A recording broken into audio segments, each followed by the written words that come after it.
So here's the thing about Donald Trump. We have to see Donald Trump in light of also Black rage.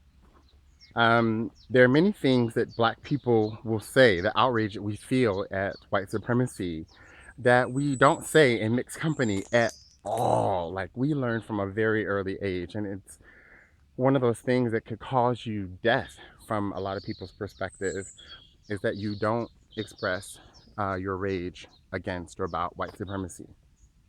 It's so extreme that in certain circles, people will say things like, "I never talk about race. I never bring it up, even when it's baited." We saw this in that comedy show House of Lies, where the main guy, played by Don Cheadle, has a Black employee and he baits him into talking about race. You know, he's like, "Hey, do a beatbox for me, do a beat." And then the guy finally does it. And he's like, "No, don't ever take the Black bait. You know, don't ever be Black in a sense in this professional space." The damage that has done, that inauthenticity on our part, is that it has supported PC culture. And for us, as people outside the culture of power, be it women, queer people, colored people in the Western world, we understand on a very deep level um, that we have to talk about it.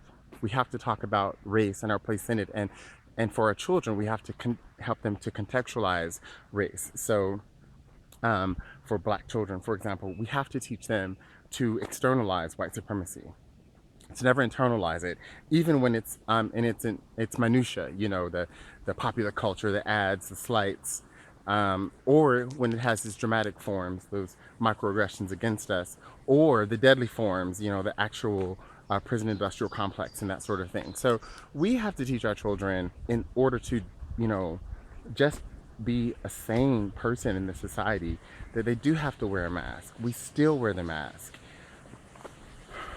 but that mask has allowed PC culture to silence even the majority culture, such that there is a backlash. We don't ever get to see white rage about white supremacy, which means that we never Black rage never confronts white rage never confronts Black rage in a space that can be constructed. They only confront each other in anger.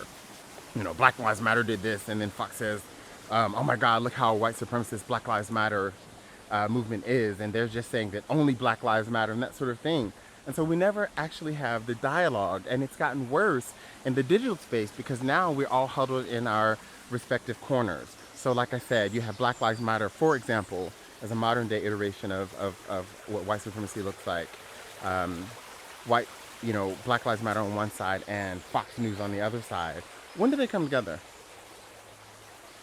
When do they come together? They don't, because it's almost as if um, the dominant culture is able to believe, and we support this, that racism is gone. Black people are okay. Only, you know, the prison industrial complex doesn't exist. The new Jim Crow, it's just, those are some bad apples.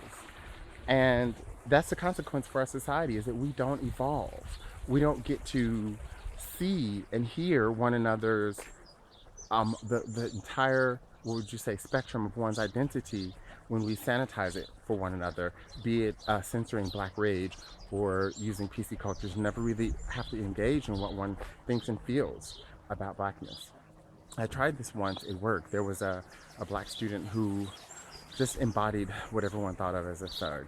And because of this, he enraged many of his teachers. They weren't able to express it. So I finally said, "This is what we're feeling, this is what we're responding to," because I also respond to it as well. I respond to it when my students are out in the classroom or around white people and they're talking about singing hip hop and singing all the N word and all this. We have to be more authentic.